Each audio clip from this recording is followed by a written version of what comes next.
Technically, anyone could become a knight. However, the process of training and equipping a knight with a horse and appropriate weapons was expensive. So normally knights came from a noble or wealthy family. The origin of the term knight comes from the Anglo-Saxon word knight, which means boy or page boy. The steps to knighthood would start as a boy. The honor of being a knight was passed down from generation to generation.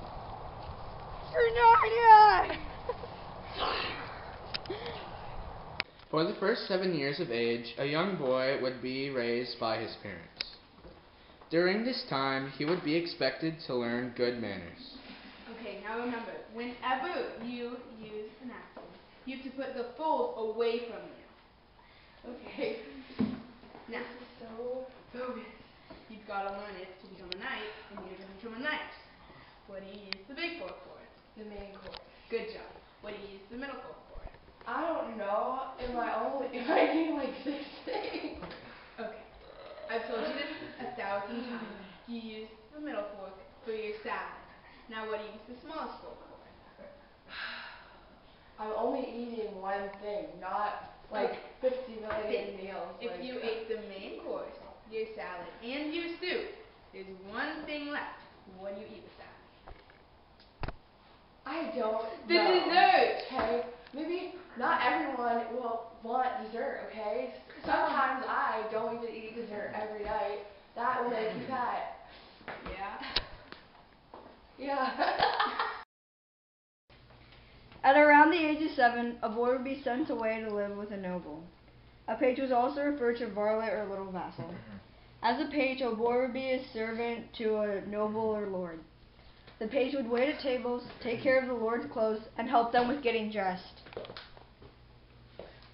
Are these good? We just finished all of them. Let me see. You need to do them again. The page was also provided with a uniform of the colors and livery of the lord. There were more than one of page, the number depending on how wealthy the noble was. Okay, here's your uniform. Thank you. But where's mine? What? Here you go. Thank you. Where's mine? Sorry, we don't have any more. Sorry. The young page would receive an education in religion, manners, Yes, ma'am. writing, Nay, nay, nay. Nay. Nay, nay. hunting, hawking, and strategic games such as backgammon and chess.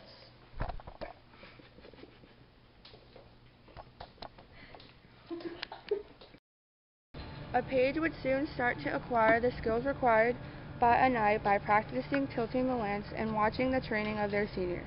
The use of the lance would be practiced together with the skills of horsemanship. A target would be created and the page would mount 2 wooden horses on wheels holding a lance. The wooden horse would be pulled along by 2 other pages towards the target and the page would aim the lance. Let's do this. Yeah. Swordplay was practiced using wooden swords and shields. Fighting on piggyback introduced the pages to the balance and skills required in combat on a horse.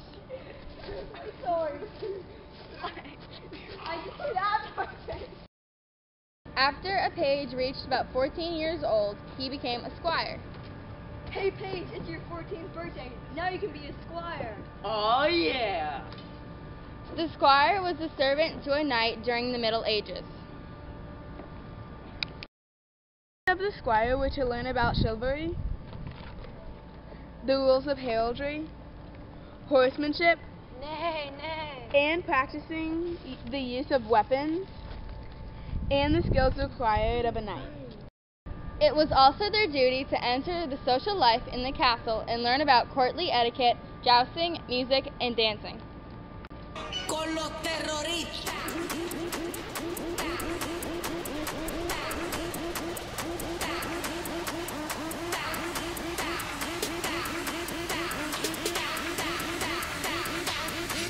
Harlem Shake.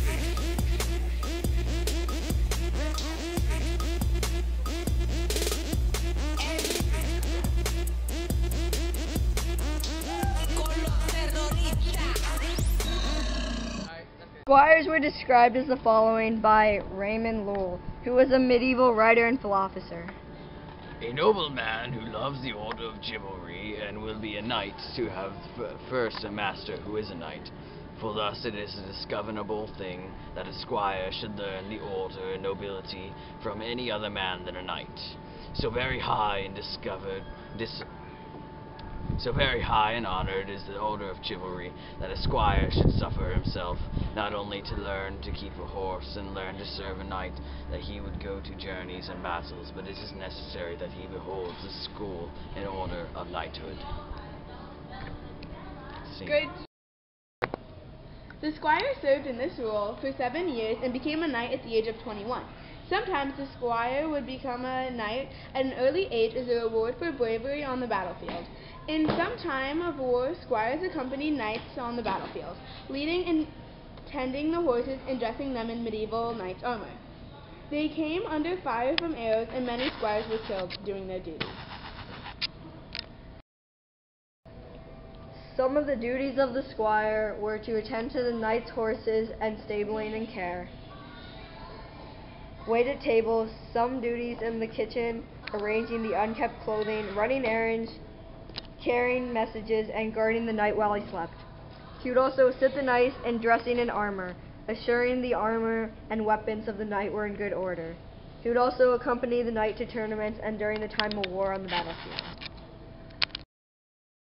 In the morning, he was joined by others to hear mass and lengthy ceremony on the duties of a knight.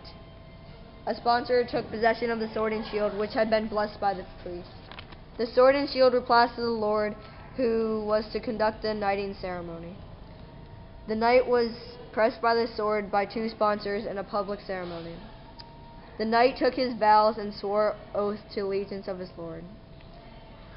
The oath that he took, that he was never traffic with traitors, never give evil counsel to a lady, whether married or not. He must treat her with great respect and defend her against all, and to observe fast, and every day hear mass and make an offering to the church. The final part of the knighthood ceremony will be conducted by a local knight or greater noble, or even the king.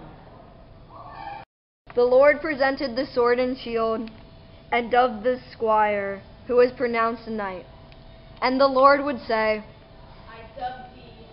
This has been the steps of knighthood with